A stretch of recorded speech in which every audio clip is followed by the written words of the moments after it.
Belt drive से जो है हम लोगों ने अपना सिस्टम जोड़ रखा है कंप्रेसर का। कंप्रेसर क्या कर रहा है, बाहर से इनटेक ले रहा है सिंपल एयर को, एम्बिएंट एयर को, बोले तो फ्रेश एयर को, ठीक है, ध्यान रखना। फ्रेश एयर ये इंटर कर रहा है, कर रही होती है, मतलब जो एनर्जी आपकी बाइक की, गाड़ी के इंजन को गाड़ी चलाने में लगानी थी, वो इंजन की एनर्जी तो बाहर निकल गई, मतलब बाहर की तरफ निकल गई, इसलिए बाइक का इंजन पूरा ढांचा गर्म हो जाता है। तो वो हीट जितना कम रहेगा उतनी ज़्यादा एफिशिएंसी रहेगी आपकी, यहाँ ध्यान रखना।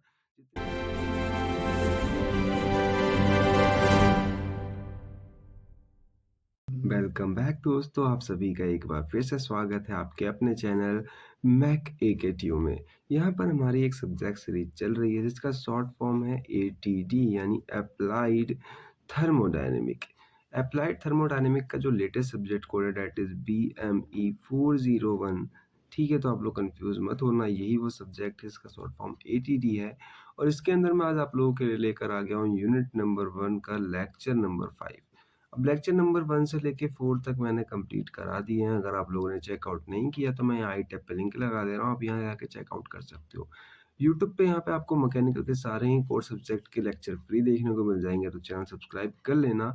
और इन लेक्चर्स की अगर आपको PDF नोट चाहिए तो वो PDF नोट यूट्यूब पे ना मिल के आपको मिलेगी टेलीग्राम के ऊपर। तो टेलीग्राम की जो लिंक है वो मैंने डाल रखी है डिस्क्रिप्शन में, आप जाके चेकआउट कर सकते हो। बेसिकली आज हमारे 2 ही टॉपिक हैं इस यूनिट के रिगार्डिंग, क्योंकि लास्ट के 2 टॉपिक बचे हैं और ये लास्ट पार्ट भी होने वाला है यूनिट नंबर 1 का। मैं दोनों समझा देता हूँ। सुपर चार्जर और टर्बो चार्जर, ये 2 चार्जर बचे हैं हमारे और ये इंपॉर्टेंट भी हैं एग्जाम पॉइंट ऑफ व्यू से, तो आप लोग थोड़ा मन लगा के पढ़ना। बेसिकली जब ये दोनों यूज कहाँ आते हैं मैं आप लोगों को ये बताता हूँ। आपने ये वर्ड सुना होगा, इतनी देर से पढ़ते आ रहे हैं, कंबक्शन मतलब कंबर्शन, जो बेसिकली सिलेंडर के अंदर होता है। सिलेंडर के अंदर कंबर्शन होने से पहले हमें 2 चीज चाहिए होती है, एक होती है ऑक्सीजन, एक होती है ऑक्सीजन, मैं अच्छे से लिख देता हूँ यहाँ पे, ऑक्सीजन, और दूसरी होती है फ्यूल। तो फ्यूल तो आप रहने दो, फ्यूल से कुछ लेना देना नहीं है यहाँ पे सिर्फ ऑक्सीजन से लेना देना है। जितनी अच्छी मात्रा में यानी जितनी गुड ऑक्सीजन होगी आपकी, उतनी अच्छी कंबशन होगी, क्योंकि ऑक्सीजन हेल्प करता है फ्यूल को बर्न होने में। बर्न मतलब जलने में। तो जितनी अच्छी ऑक्सीजन आप रखोगे, भले फ्यूल कम हो ज़्यादा हो, लेकिन उतनी अच्छी आपकी फ्यूल बर्न होगी। तो बेसिकली सुपर चार्जर और टर्बो चार्जर यही करते हैं कि वो जितनी अच्छी हो सके उतनी अच्छी ऑक्सीजन को इनलेट कराते हैं सिलेंडर के अंदर में, जहाँ पे कंबक्शन हो पाए। बेसिकली जितनी अच्छी ऑक्सीजन उतना अच्छा कंबक्शन और उतनी अच्छी एफिशिएंसी, ठीक है। तो यही प्रोसेस है, दोनों के थोड़े से अलग अलग मेथड होते हैं, इसलिए दोनों को जो है अलग अलग नाम से बुलाया जाता है। तो शुरुआत करने जा रहा हूँ मैं सुपर चार्जर के साथ में, ठीक है। तो देन कंटिन्यू करते हैं। तो यहाँ पे लिख भी रखा है मैंने कि सुपर चार्जर जो है एक मैकेनिकल डिवाइस है जो कि यूज करा जाता है इंटरनल कंबशन इंजन के अंदर इंक्रीज करने के लिए pressure density of intake air. Intake air मतलब ऑक्सीजन, ठीक है। During the enter the combustion chamber, देखो वो कंबशन चैम्बर में जाने वाला है अंदर। कंबशन चैम्बर वो चैम्बर होता है जहाँ पे हम फ्यूल बर्न करते हैं। It is driven from the directly by engine crankshaft. अब ये इंजन से चल रहा होता है, ये ध्यान देने वाली बात है, ठीक है। सुपर चार्जर जो है वो इंजन से चलता है, इंजन की पावर खाता है ये, ठीक है। तो ये इंजन से चल रहा होता है, unlike turbo charger which is driven by exhaust gases. अब ध्यान देना कि जो टर्बो चार्जर होता है वो एग्जॉस्ट गैसेस चलता है। वैसे आप टर्बो चार्जर की जितनी भी लाइन है वो सारी स्किप कर सकते हो, क्योंकि आप सुपर चार्जर के बाद में वही पढ़ाऊंगा, तो वही पढ़ना है आप लोगों को। जो हमारा सुपर चार्जर है उसका लिए ध्यान रखना कि सुपर चार्जर जो है वो ड्राइव करा जाता है इंजन की क्रैंकशाफ्ट, यानी इंजन की पावर लगती है इसके अंदर, ठीक है। आई होप कि आप लोगों को इतना समझ में आ गया होगा। अब देखो इसका पर्पस क्या होता है। बेसिकली पर्पस ये होता है कि to increase engine power output. मान लो पहले जो आपकी इंजन थी 1 लीटर पेट्रोल में आपको कम माइलेज दे रही थी, मान लो एक्स माइलेज दे रही थी माइलेज, तो यहाँ पर अब x plus x dash quantity में माइलेज मिलेगी आपको, ठीक है। यानी अब आपका इंजन जो है वो पहले से अच्छा परफॉर्म करेगा, क्योंकि ज़्यादा एफिशिएंसी बनेगी उसकी, ठीक है।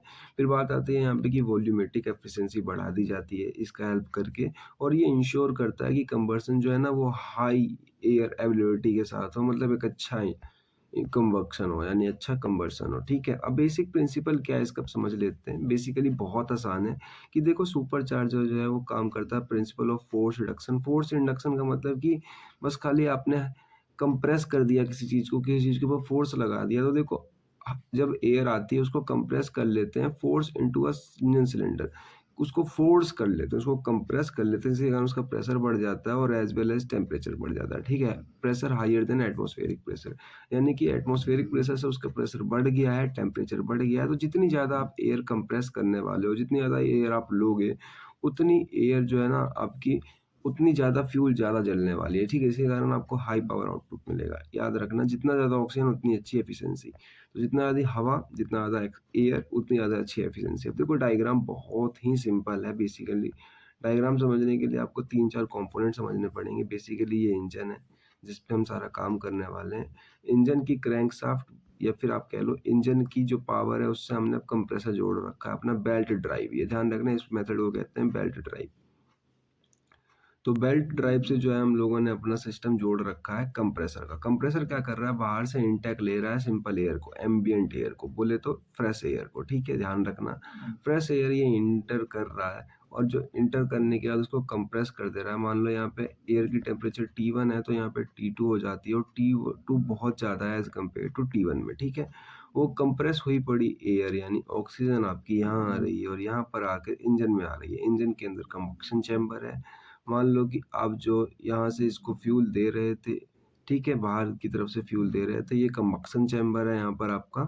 तो कंबशन चैम्बर इन दोनों को बर्न कर देगा, बहुत अच्छी एफिशिएंसी मिलेगी और यहाँ से आपके इंजन की देखो क्रैंकशाफ्ट बाहर की तरफ निकली हुई है। यहाँ से आप अपनी गाड़ी चला रहे हो, बेसिकली ये एग्जॉस्ट गैस बाहर की तरफ निकल जा रही है। तो बहुत ही सिंपल डायग्राम है, बस खाली आप इतना ध्यान रखना इस डायग्राम के अंदर कि जिस डायग्राम के अंदर जो मेन चीज़ है वो ये है कि जो आपका डायग्राम है वो इंजन से निकल के उसके बाद कंप्रेसर को घुमा रहा है। मतलब इंजन सीधा कंप्रेसर को घुमा रहा है, इंजन लिंक्ड नहीं है। देखो इसके साथ बेल्ट ड्राइव के साथ जुड़ा हुआ है, यानी इंजन जितना घूमेगा उतना कंप्रेसर भी घूमेगा, ठीक है? तो बेसिकली इतना ही है। इसके डायग्राम में और कुछ ज़्यादा इंपॉर्टेंट नहीं है। अब देखो मेन कंपोनेंट कौन-कौन से हैं, आपको क्या-क्या लगते हैं? जो मैंने 4-5 बताया वही हैं। सबसे पहला कंप्रेसर यूनिट, यानी आपको एक कंप्रेसर चाहिए होगा। कंप्रेसर क्या करने वाला है? देखो कोर कंपोनेंट है सुपरचार्जर का, जो एयर को अंदर लेने वाला है और उसको जो है सेंट्रीफ्यूगल होता है, 2:2 होता है, रूट में टाइप से कुछ, बस खाली बेसिकली एयर को कंप्रेस करता है। दूसरा ड्राइव मैकेनिज्म, जिसे मैंने बेल्ट ड्राइव लिखा था, ठीक है? बेल्ट ड्राइव था अपने डायग्राम में। तो आप अपने पेपर में भी बेल्ट ड्राइव लिख सकते हो, ऐसी कोई बात नहीं है। हमने ड्राइव मैकेनिज्म बेल्ट ड्राइव लिया था, ठीक है? तो जो बेल्ट ड्राइव है उसने बेल्ट की हेल्प से पूरे के पूरे कंप्रेसर को चलाया। फिर आगे आता है इनटेक सिस्टम। अगर आपको चाहिए, आपको अपने लगाना है तो कंप्रेसर के आगे लग सकता है, हमारे डायग्राम में नहीं था। एयर इनटेक सिस्टम होता है जो कि एयर के पार्टिकल्स, बेसिकली उसके आगे छन्नी लगी हुई होती है। छन्नी क्या करती है, एयर के पार्टिकल्स को या एयर को छान कर अंदर भेजती है। फिर आगे बात है caging and housing. Caging and housing basically इन सबको एक डिब्बे में रख लेना, एक ब्लॉक में रख लेना, ताकि कोई भी कंपोनेंट खराब ना हो और बाहर एक तरीके से दिखाई ना दे। फिर आता है इंटरकूलर। देखो इंटरकूलर ऑप्शनल है, अगर आप चाहो तो लगा सकते हो। बेसिकली लगेगा कहाँ पे, ज़्यादा से ज़्यादा मैं बताऊँ आप लोगों को, तो इंटरकूलर लग सकता है। देखो कंप्रेसर से पहले ही लगने वाला है, क्योंकि कंप्रेसर के अंदर हवा जो है वो ना ठंडी करके जानी चाहिए, ताकि कंप्रेसर उसको और अच्छे तरीके से दबा पाए और इंक्रीज कर पाए एफिशिएंसी को। बट एयर इंटरकूलर लगाने के बाद बहुत ज़्यादा बजट हो जाती है, तो नहीं लगाते हैं हम लोग। अब बाद में कि मेन कंपोनेंट के कुछ और हैं, तो थ्रॉटल वॉल्व है। थ्रॉटल वॉल्व मतलब आप एक वॉल्व लगा के रख रहे हो ताकि आप इंटर कर सको कि कितना अमाउंट एयर इंटर कर रहा है, जिससे आप इंजन की अच्छी तरीके से, मतलब रेसिंग कार जो होती हैं उनके अंदर होता है थ्रॉटल वॉल्व, कि उनको खुद पता होता है कितनी एफिशिएंसी बढ़ानी है, तो वो लोग उतनी ही थ्रॉटल वॉल्व खोलते हैं। तो आपको लगता होगा कि इन लोगों ने गाड़ी में बूस्ट दे दिया है, तो वो बूस्ट नहीं देते हैं, वो थ्रॉटल वॉल्व खोलते हैं। जितनी एयर उनको चाहिए वो उतनी ही एयर गाड़ी के इंजन को दे रहे होते हैं। फिर है एक bypass valve. Bypass valve basically वो है जब वो लोग क्या कर रहे हैं, उनको बूस्ट नहीं चाहिए, बस खाली अपनी गाड़ी की जो अच्छी खासी एफिशिएंसी है उसको लो लोड पे चलाना है। मतलब कि मान लो बहुत ही कम लोड लग रहा है, आपकी गाड़ी पहले से ही चल रही है, इंजन पहले से ही रन कर रहा है, तो आप बाईपास वाल्व दे देते हो। मतलब कि अब आप में उसमें एयर नॉर्मल जा रही है, ठीक है? बिना कंप्रेस हुए जा रही है, उसकी एयर बस खाली ओके जा रही है, क्योंकि आपकी गाड़ी वैसे भी बिना लोड पे चल रही है। अब देखो टाइप्स ऑफ सुपरचार्जर, इस आप टॉपिक को अगर आपको डिटेल में नहीं पढ़ना है तो आप स्किप कर सकते हो। बेसिकली 3 टाइप के होते हैं, पहले तो रूट टाइप, दूसरा सेंट्रीफ्यूगल टाइप, तीसरा ट्विन स्क्रू। बेसिकली ये 3 जो है अलग-अलग टाइप के हैं क्योंकि ये कंप्रेसर होते हैं 3 अलग-अलग तरीके के। 3 अलग-अलग तरीके से कंप्रेसर होते हैं, तो उसके ही 3 अलग-अलग टाइप है ये। अब देखो सेंट्रीफ्यूगल वाला मैं आप लोगों को बता देता हूँ, बाद बाकी 2 स्किप कर देता हूँ क्योंकि अपने सिलेबस में टाइप्स नहीं थे। मैंने एक्स्ट्रा ऐड कर दिया आप लोगों के समझने के लिए। अब देखो रूट टाइप में पॉजिटिव डिस्प्लेसमेंट टाइप है, यानी कि आपका जो है ये सिस्टम है वो एक बार में एयर को इंटेक करने वाला और धक्का देके बाहर फेंक देगा सीधा सिलेंडर के अंदर में। पहला वाला समझ गए आप लोग। दूसरे वाले में हमें कंटिन्यूअस फ्लो मिलने वाला है, डायनेमिक टाइप है, मतलब कुछ इस टाइप से इसका ये सिस्टम होता है कि एयर ऐसे इनपुट करेगी, ऐसे गोल घूमेगी और बीच में जाएगी और बीच में से रास्ता निकला पड़ा है सिलेंडर के पास, मतलब एयर बहुत घूम-घूम कर जा रही है कंप्रेस होते-होते। पहले वाले में क्या था कि एक ही बार में आई, जितनी एयर आई सबको एक बार में धक्का देके सिलेंडर में फेंक दिया।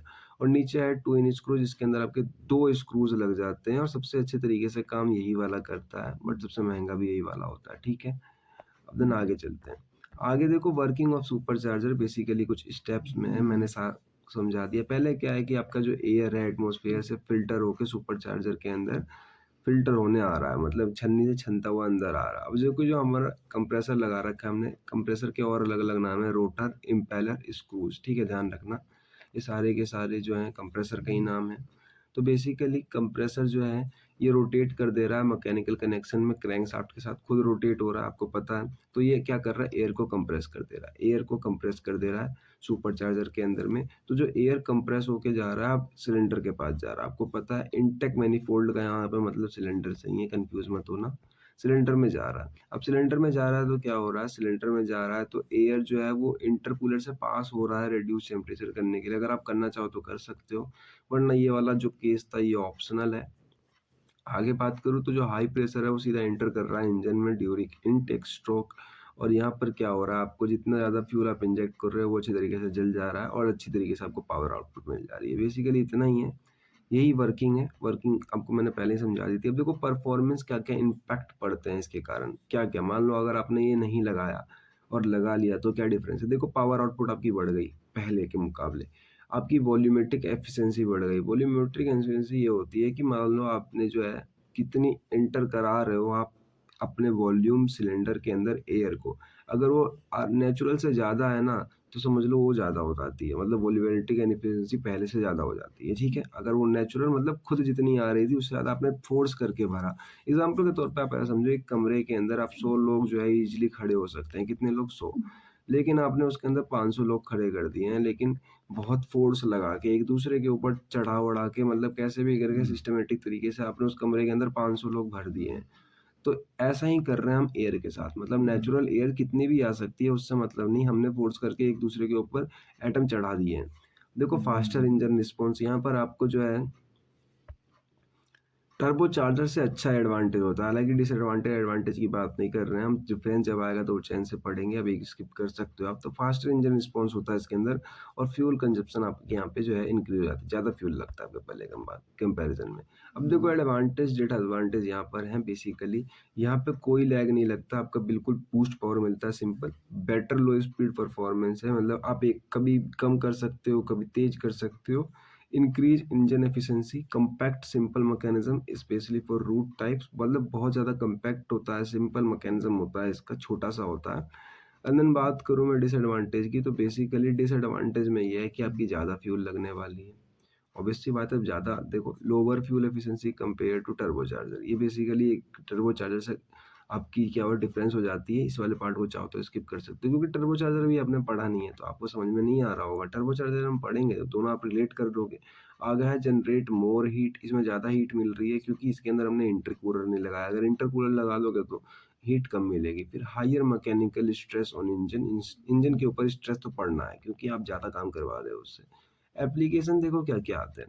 ऑटोमोबाइल में, स्पोर्ट्स कार में, रेसिंग कार में, जैसे कि मैंने बताया क्योंकि इसके अंदर आप मैनिफोल्ड लगा रहे हो, थ्रॉटल वाल्व लगा रहे हो, तो ये सब रेसिंग कार के अंदर सपोर्ट करते हैं। देखो एयरक्राफ्ट पिस्टन इंजन्स जो होते हैं या मरीन इंजन्स जो होते हैं, हाई परफॉर्मेंस डीजल इंजन के अंदर भी ये वाले टर्बोचार्जर जो है मतलब सुपरचार्जर हम यूज़ कर लेते हैं। नेक्स्ट पे चलते हैं turbocharger. Turbocharger is like a supercharger ही, बस खाली इसका थोड़ा मैकेनिज्म अलग होता है। काम प्रिंसिपल एक ही है दोनों का कि दोनों के दोनों ऑक्सीजन को अच्छे तरीके से भेज रहे हैं सिलेंडर के अंदर।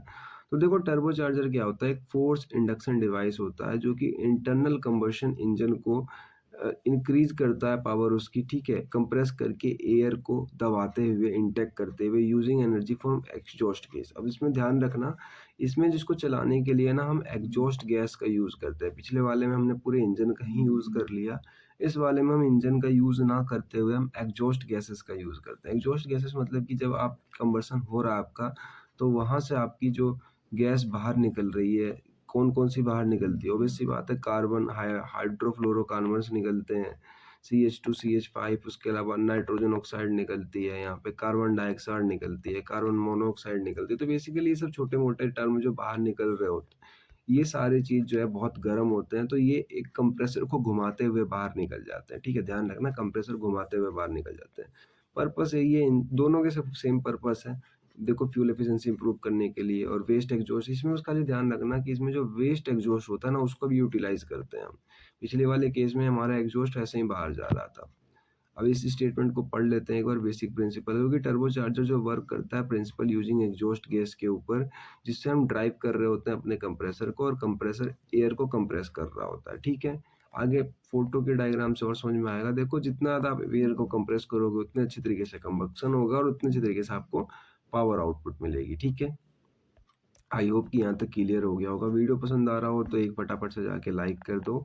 बहुत मेहनत लगती है एक वीडियो बनाने में, नोट्स बनाने में, और काफ़ी हद तक जो है बच्चे सपोर्ट नहीं कर रहे हैं मुझे, क्योंकि जितने सब्सक्राइबर है, जितने व्यूज़ आ रहे हैं, उतने तो लाइक भी नहीं आ रहे हैं। खैर ये सब तो फालतू की बातें हो गई, मेन बात पे आते हैं।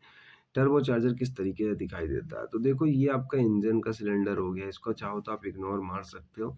इधर से देखो आप जो है फ्यूल दे रहे हो इस सिस्टम को, इधर से आपकी जो है बाहर निकल रही है एग्जॉस्ट गैस, क्योंकि आपने अक्सर इसमें उल्टा पढ़ा होगा, तो आप कंफ्यूज मत होना। देखो अब तक आप ये पढ़ रहे थे, मैंने डायग्राम थोड़ा उल्टा बना दिया है,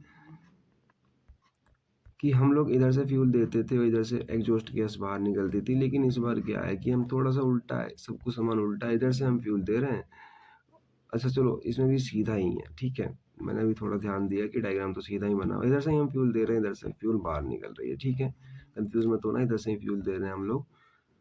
डायग्राम सही है। अब डायग्राम सही है तो देखो कोई बड़ी बात नहीं है। इसके अंदर बेसिकली फ्यूल तो ये देखो स्पार्क प्लग लगा हुआ है या फिर ये इंजेक्टर लगा पड़ा है, यहाँ से आने वाला है, ठीक है? इंजेक्टर से आने वाला है, क्योंकि इंजेक्टर से ही आएगा, क्योंकि एयर के साथ तो आप फ्यूल डाल नहीं सकते, क्योंकि एयर तो कंप्रेस होते हुए आ रही है। अब देखो एम्बिएंट एयर मैंने कहा था, या फ्रेश एयर मान लो, ये जो फ्रेश एयर है कंप्रेसर में कंप्रेस हो रही है, इंटरकूलर में जा रही है, इंटरकूलर उसको ठंडा कर दे रहा है। देखो मैं क्यों बताऊँ ठंडा क्यों कर दे रहा है उसको, समझना। कूलर का काम यहाँ पे ये है कि उसकी प्रेशर को मेंटेन रखे, कांस्टेंट रखे, और टेम्परेचर को जो पहले से था उसको घटा दे, ठीक है? अब क्यों लगाया हमने इंटरकूलर, ये आपके दिमाग में आ सकता है। ऐसा इसलिए क्योंकि इसके अंदर जो हमारी एनर्जी कंबक्शन होगी तो वहाँ से हीट निकलेगी, ध्यान रखना, वहाँ से हीट निकलेगी।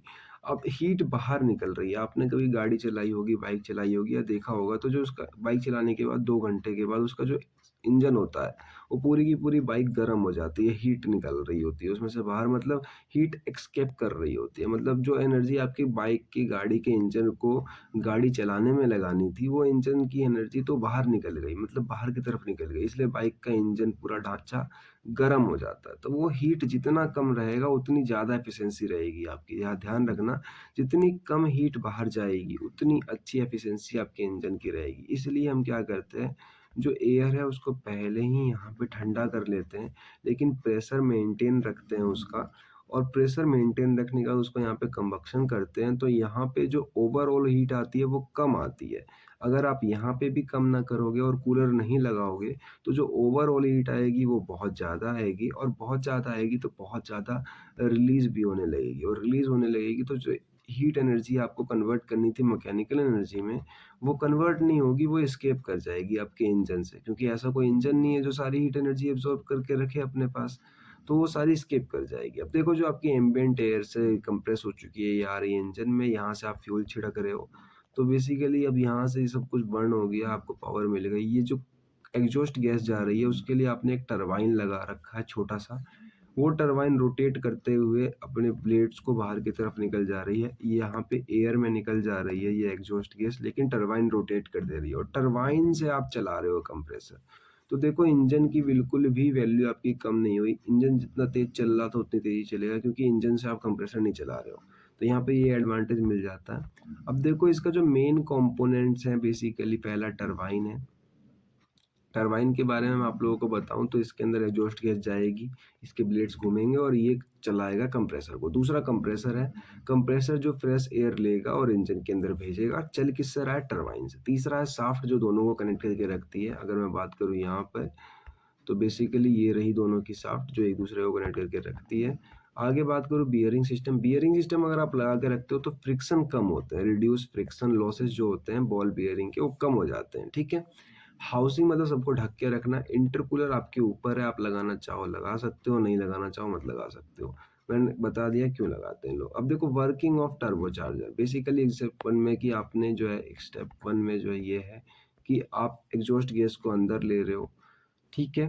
दूसरे वाले एग्जॉस्ट गैसेस आपको घुमाते हुए टरबाइन को बाहर निकल जा रहा है। अब टरबाइन घुमा रहा है, इसके कारण क्या हो रहा है? देखो हाई वेलोसिटी घूम गई, टरबाइन रोटेट हो रही है तो वो कंप्रेसर को रोटेट कर रहा है। कंप्रेसर रोटेट हो रहा है तो वो आपका एटमॉस्फेरिक एयर इंटर कर रहा है और हमारे एयर को कंप्रेस करके इंटरकूलर में भेज रहा है। इंटरकूलर को ठंडा कर रहा है और कूल करने के बाद उसकी हाई प्रेशर के साथ वो इंटर सिलेंडर में जा रहा है और सिलेंडर उसको बंद कर दे रही है। ठीक है।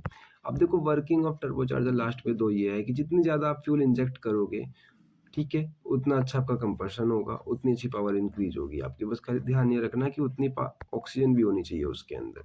यानी कि अगर ऑक्सीजन से ज़्यादा फ्यूल आपने डाल दिया, या ऑक्सीजन ज़्यादा होना चाहिए, फ्यूल थोड़ा कम होना चाहिए, ध्यान रखना। आगे बात करूँ तो वेस्ट जो आपकी जा रही थी एग्जॉस्ट गैस, उसको भी आपने कंट्रोल कर लिया। ठीक है। परफॉर्मेंस एक्टिव यही है कि अगर अगर आप बिना टर्बो चार्जर के इंजन चला रहे हो और टर्बो चार्जर लगा के चला रहे हो तो क्या क्या इंक्रीजमेंट देखने को मिलते हैं। सबसे पहला increase power output, improve fuel efficiency, increase volumetric efficiency, then turbo lag. अब टर्बो लैग ध्यान रखना, टर्बो लैग कभी कभार बहुत दो मार्क्स में पूछ लिया जाता है। टर्बो लैग एक लैग होता है जो टर्बो चार्जर के अंदर देखा जाता है।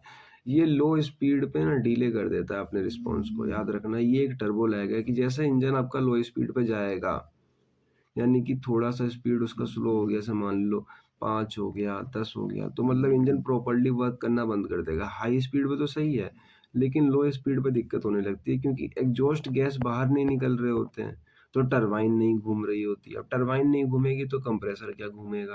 अब जब कंप्रेसर ही नहीं घूम रहा है तो एयर इनलेट हो रही है, क्या कंप्रेस हो रही है, मतलब सब कुछ धीरे धीरे हो जाता है। यानी जैसे स्पीड तेज करोगे आपको सही सब कुछ चलता रहेगा, लेकिन जैसे आप इंजन की स्पीड कम करोगे तो टर्बो लैग देखने को मिलेगा आपको। ठीक है। एडवांटेज एडवांटेज की बात करूँ तो इसमें जो है हम एग्जॉस्ट एनर्जी का यूज कर रहे हैं, एग्जैक्ट एडवांटेज है, क्योंकि हमारा कोई पावर लॉस नहीं हो रहा, फ्यूल की इकोनॉमी सुधर रही है और जो है आप हाई पीवी रेशियो निकाल सकते हो और एमिशन को रिड्यूस कर रहे हो। डिसएडवांटेज यही आती है कि टर्बो लैग मिलती है आपको, जो बहुत कम स्पीड होती है। इंजन की कॉम्पैक्ट डिज़ाइन है, कॉम्प्लेक्स डिज़ाइन है as compare to supercharger, क्योंकि आपने देखा होगा इसमें टरबाइन एक्स्ट्रा लगाना पड़ रहा है।